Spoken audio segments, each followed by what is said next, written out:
Whether you're stuck in traffic, hitting the gym, or just winding down, we are here to spill the hottest tea from your favorite Bravo shows. From the wildest reunions to the quietest social media unfollows, we cover it all. So welcome back to Reality TV Podcast and Clips. Subscribe if you haven't yet. Let's get into it on 3, 2, 1. Ready when you are. Okay, let's unpack this.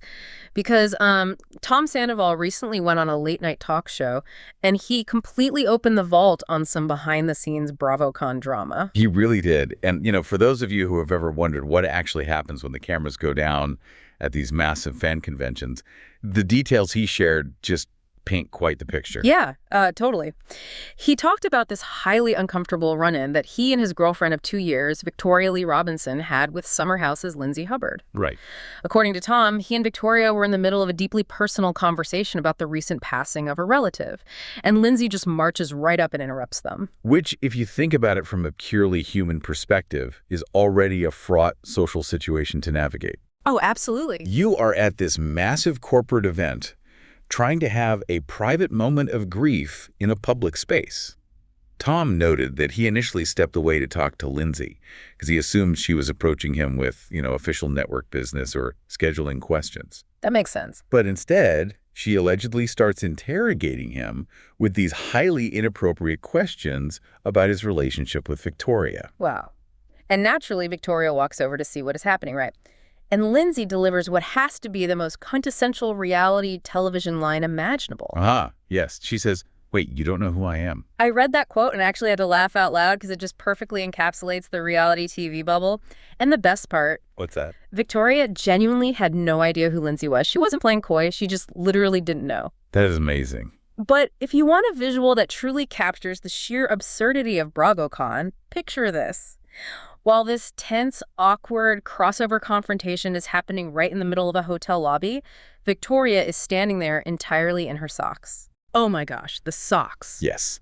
She had been wearing these vintage Prada heels that quite literally made her feet bleed, so she just took them off. Oh. So you have this clash of reality TV egos happening, and one of the participants is just standing on the lobby carpet holding bleeding feet. What's fascinating here is how these network conventions create this bizarre ecosystem. You have dozens of people who are famous in very specific overlapping circles forced into close proximity. Exactly. Oh, and as a bizarre footnote to that entire lobby scene, Victoria mentioned they had actually been planning to get fake married in Vegas right before the convention kicked off. Naturally, because why not? But Sandoval's BravoCon experience wasn't just limited to Lindsay Hubbard. He also detailed a run-in with his ex, Kristen Doubt, and her daughter. Right, which was apparently totally different. Yeah, according to Tom's version of events, this was a surprisingly pleasant face-to-face interaction. He claimed that he and Victoria were incredibly gracious to Kristen. He even went out of his way to mention that they had watched her televised proposal on her new show, The Valley. But I have to ask you, do you actually buy that a polite lobby greeting means the feud is over? Not for a second. Because the aftermath tells a completely different story. After this supposedly sweet interaction, Kristen apparently went on 2 different podcasts and launched into massive rants about Tom and his relationship with Victoria. It really makes you wonder if anyone in this universe is capable of just having a normal, off-camera interaction without turning it into content the very next day. Yeah, but I guess that is the nature of the beast when your livelihood depends on public conflict. True.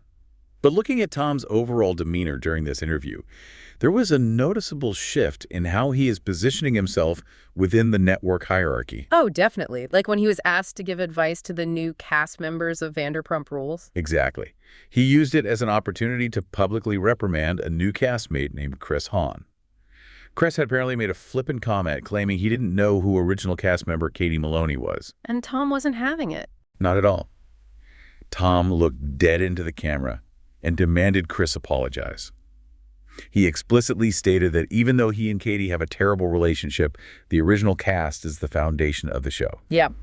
And he said the rookies need to show respect to the veterans who built the platform. It's definitely a unifying stance that you wouldn't expect from him, especially regarding Katie. But it also forces us to look at where Sandoval is standing 3 years after the whole Scandoval cheating scandal broke. Right, the dust is still settling. He gave a massive update on his living situation, which, fans have been tracking forever. Ariana Madix has officially moved her clothes out, and that infamous shared house is finally going on the market. A huge step. They are still not communicating, but that final physical tie is being severed. But what really caught my attention, though, was his bluntness regarding his business. The bar. Yeah. He openly admitted that his and Tom Schwartz's bar, Schwartz and Sandy's, was in a terrible tucked-away location with zero foot traffic. If we connect this to the bigger picture, his confession about the business is a perfect case study in the modern attention economy. He admitted that if it weren't for the massive global infamy of the scandal, the bar likely would have closed its doors. That is just wild to think about. Think about how crazy that concept is for a second. Yeah. In any traditional industry, a massive personal scandal destroys your business. Completely ruins it. But in the reality television ecosystem, negative PR translates into tangible foot traffic. The scandal inadvertently became the financial lifeline for his establishment. And when asked what his biggest takeaway from the entire ordeal was, he just said, "Don't do that." Haha. A little late for that realization, but point taken. For sure. Well, speaking of the attention economy and people who know exactly how to manipulate it, let's pivot over to the world of Beverly Hills. Let's do it. Here's where it gets really interesting. Lisa Rinna has a new book out, and she's clearly using it to settle some old scores. If you've been following the ongoing tension between her and her former castmate, Sutton Strack, you know it gets personal. Rinna doubled down on her past criticisms. She literally wrote in her book that Sutton Strack is frumpy, has a weird body, and possesses no sex appeal. Wow. And when she was recently pressed on a podcast about why she would put something so harsh in print, her defense was essentially, sometimes they just get out. Which is a defense mechanism we have seen from her for years. It is the strategy of owning the cruelty without actually taking accountability or offering an apology. Exactly, just shrugging it off. But what I found much more compelling than her petty jabs were her reflections on her own legacy within the show. She looked back at the infamous Season 5 fight in Amsterdam with Kim Richards. Oh, the dinner where the wine glass was smashed. Absolute reality TV history. Right. Well, Rinna claims she didn't even recognize herself in that footage. She described her reaction as a primal mama bear instinct designed to protect her husband, Harry Hamlin, and her family. She pointed out that the aftermath of that single dinner permanently altered the dynamic of the entire cast. But what surprised me even more than the Amsterdam reflections was her admission of regret regarding a completely different season. The Munchausen situation. Yes. She brought up the Season 6 storyline where she suggested Yolanda Hadid didn't actually have Lyme disease, but rather Munchausen syndrome. Rinna now admits that spearheading that rumor was wrong on every conceivable level. That's a huge admission for her. But the caveat she adds is what's really fascinating. She claims the show's production heavily pushed her to do it. She argues that she was too new to the genre to realize she had the agency to say no to the producers. Wow. And she says she deeply wishes she had refused to participate in that specific storyline. That claim really pulls back the curtain on the invisible hand of production. It highlights the immense pressure cast members face to generate compelling television, sometimes at the expense of their own moral compass. And it perfectly sets the stage for a prediction she made. Rinna stated she strongly suspects a dark side documentary about the Housewives franchise is inevitable. I could see that happening. She compared it to the recent documentaries that have exposed the toxic, manipulative environments of early 2000s reality competitions. It is an interesting prediction coming from someone who just reconciled with the network heads and had a celebratory return to late-night programming. She definitely knows how to keep her name in the headlines, that is for sure. She even threw in a relatable complaint about her personal life in the book, talking about how her daughters, Delilah and Amelia, are meeting guys on TikTok. The modern dating scene. Yeah, she said she feels genuinely sorry for single people today, if that is the reality of modern dating. But, while Rinna is dealing with the fallout of past storylines and TikTok dating, the reality of life off camera is hitting another Beverly Hills alum in a much more severe way. You're talking about Teddi Mellencamp. Yes. Have you been following the heartbreaking updates regarding her health? I have. It is an incredibly harrowing situation.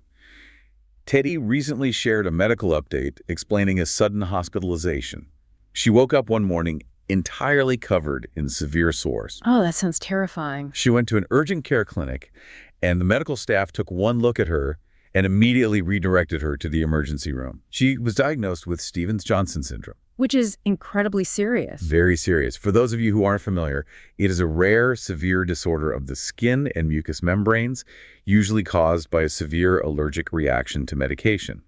In Teddi's case, it was a reaction to a new medication she had been prescribed amidst her ongoing treatments for brain cancer. To be battling cancer and then suddenly have your body react with Stevens-Johnson syndrome is just an unimaginable compounding of trauma. Truly unimaginable. And Teddi was remarkably vulnerable on her podcast about the emotional toll this is taking on her.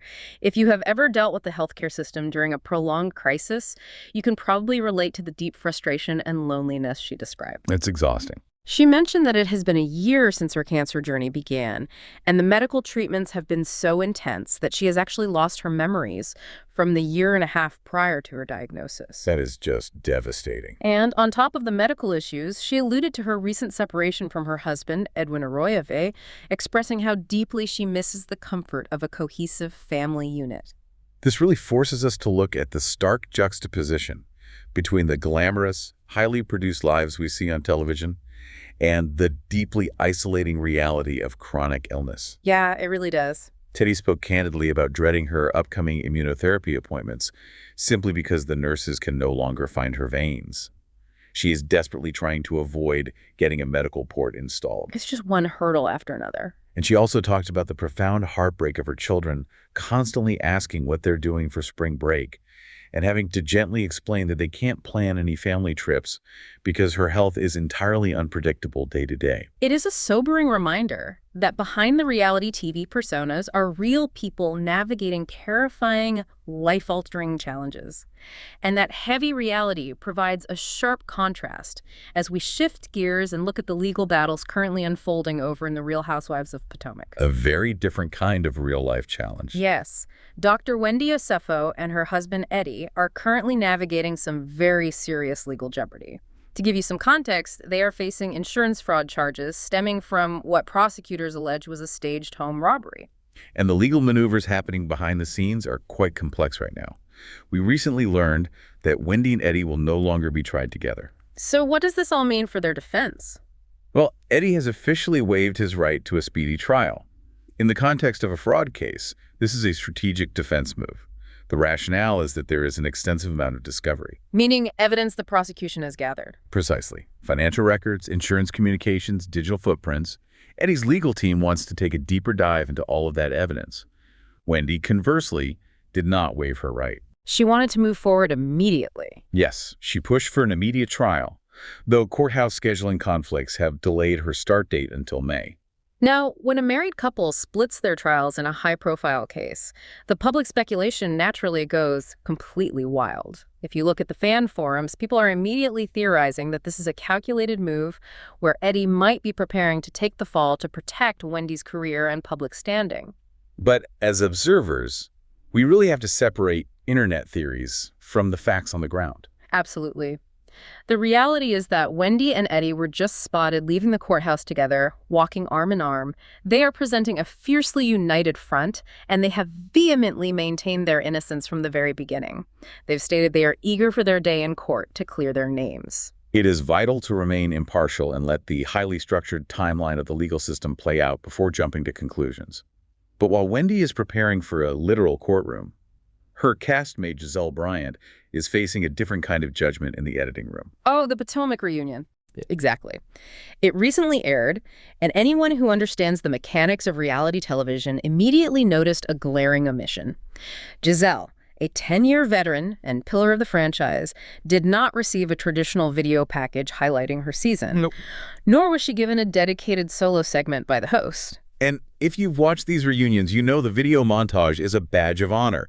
It proves you brought a storyline to the table. It is the ultimate validation from the network. Instead, Giselle just sat on the couch and gave a rushed verbal synopsis of her dating life, and the visual editing was brutal. While she was talking, the camera deliberately cut to Andy Cohen, who was looking visibly bored by her update. Very telling. She wrapped it up by vaguely stating she needs to do better at engaging with the group, but the entire moment felt incredibly unceremonious for an original cast member. When you analyze this from a production standpoint, The absence of that montage speaks volumes. Viewers have correctly pointed out that Giselle quite literally had no personal storyline this season. Her entire contribution was largely external, focused almost exclusively on targeting the new cast members, Angel Massey and Stacey Rush. This raises an important question about how the network is handling veteran cast members. The prevailing theory is that the network and the producers are sending Giselle a very deliberate, undeniable message through this editing choice. A massive warning shot. Fans have been complaining for years that Giselle hides her actual life, fakes relationships for screen time, and builds an impenetrable wall around herself, all while simultaneously demanding extreme emotional vulnerability from her castmates. Precisely. It comes down to the concept of clocking in emotionally. When a veteran star doesn't get a reunion package, the implication is that production felt there was zero authentic material to highlight. It's a fascinating case study in how networks might be course-correcting right now. They are signaling that seniority alone is no longer enough to secure your spot if you aren't willing to actually share your life with the audience. Okay, we need to pivot to some internet sleuthing that perfectly illustrates how small the Bravo universe really is. Over in the Summer House world, Paige DeSorbo recently confirmed that she is officially exclusive with her boyfriend, Joe D'Amelio. They have been dating for over a year. She seems happy. Good for them. Yes, but the moment she made it official, the fans went to work. They dug into the digital archives and unearthed a series of years-old, highly flirtatious social media interactions between Joe and Real Housewives of New Jersey star Teresa Giudice. It is a testament to the fact that the digital footprint never truly vanishes. And we are talking about public interactions that predate Teresa's current marriage to Luis Ruelas. The screenshots are quite revealing. You have Teresa leaving a string of fire emojis on Joe's shirtless photos. And in another exchange, under a photo of Teresa hosting a traditional family Sunday dinner, Joe commented, "I'll go to the diner." And Teresa publicly replied, "Stop it, I told you to come over." It is undeniable public flirtation. The fans are absolutely flooding Paige's comment sections, warning her that Joe might be what the internet calls a Bravo chaser. Which is a very specific type of reality TV adjacent personality. Right. If you aren't familiar with the term, it refers to people who seemingly orbit the reality TV ecosystem, trying to attach themselves to established stars. People are actively comparing him to notorious past orbiters like Slade Smiley from Orange County or Harry Dubin from New York City. You have to wonder how Paige is handling this behind closed doors. Imagine finally going public with a relationship you've kept private for a year, only to instantly have your boyfriend's flirtatious history with Teresa Giudice thrown in your face by thousands of strangers. It highlights the unique peril of dating within or even adjacent to the reality television sphere. The audience acts as a collective private investigator. They miss nothing. But as we transition away from social media drama, we really need to address two deeply profound family fractures that are currently playing out in the public eye. The first involves Brielle Bierman. This is a very tough situation. She recently spoke out and confirmed what many suspected: a major estrangement from her stepdad, Croy Bierman, amid his incredibly vitriolic and messy divorce from her mother, Kim Zolciak. If you've watched this family over the years, you know how sad this development is. Viewers literally watched Croy adopt Brielle and her sister on television. They were the picture of a blended family. But Brielle recently revealed to her followers that Croy didn't even reach out to wish her a happy 29th birthday. That is heartbreaking. And when a fan directly asked if Croy would be walking her down the aisle at her upcoming wedding to her fiancé Billy Seidel, Brielle confirmed that he will not be. To go from starring in a family-centric spin-off show to complete non-communication right before a wedding is a staggering shift. It speaks to the devastating collateral damage of highly publicized toxic divorces. It is easy to focus on the couple tearing each other apart, but the children, even the adult children, often bear the profound emotional brunt of the separation. The dissolution of that foundational family structure just leaves deep scars. And looking at family tragedy within this network, we have to discuss the heartbreaking news out of the Real Housewives of Salt Lake City. Production on Season 7 has officially commenced, but the cameras are rolling without Mary Cosby. This follows the incredibly tragic passing of her son, Robert Jr., who died of an overdose just days before filming was scheduled to begin. It is just devastating on every level. The reports coming out of Utah are saying that the entire cast, a group of women who we know battle constantly and fiercely on screen, have completely dropped their petty grievances to rally around Mary. They are supporting her through an unimaginable level of grief. And to the network's credit, the producers are reportedly putting zero pressure on her. They are completely following Mary's lead regarding if or when she will ever return to the cameras. Which is truly the only ethical way for a production company to handle a tragedy of this magnitude. But it is particularly poignant when you look back at Mary's previous statements regarding her son. Yes, she was very open. In past interviews, she spoke about her deliberate, difficult choice to share Robert Jr.'s addiction struggles on camera. She referred to addiction as a silent epidemic, stating it was a massive global crisis that thrives in secrecy. She mentioned that the supportive feedback she received from viewers who recognized their own family struggles in her story was deeply humbling to her. She was actively trying to shine a light on a dark, stigmatized reality. To see that journey end in such profound tragedy is incredibly sobering. It really puts all the petty reality TV arguments, the seating charts, the glam squad drama, the hotel lobby snubs into extreme perspective. When real-world tragedy strikes, the facade of the show completely drops away. It really does. And that brings us to the end of our deep dive today. We have covered a massive spectrum of the reality TV experience, from the absurdities of BravoCon to some of the heaviest, most devastating life moments a person can endure. It certainly leaves you with a lot to process. As consumers of this genre, you naturally demand transparency, dramatic storylines, and constant entertainment from the individuals on these shows. You want the behind-the-scenes access and the fiery reunion showdowns. But when the cameras cut, you are reminded that these reality stars are left to navigate incredibly profound human experiences entirely on their own, whether that is grieving the sudden loss of a child, battling a terrifying cancer diagnosis, or navigating public family estrangements and severe legal jeopardy. So it leaves us with a critical question to consider. At what point does your consumption of their lives cross the line? When does harmless entertainment evolve into an unspoken expectation that these individuals must monetize and broadcast their deepest, most private traumas just to maintain their relevance and keep their spot on a cast roster? It is a delicate, ethical balance and something worth keeping in the back of your mind the next time you scroll through your feed or tune into a season premiere. Thank you so much for joining us on this deep dive. Keep questioning the media you consume, and we will catch you next time.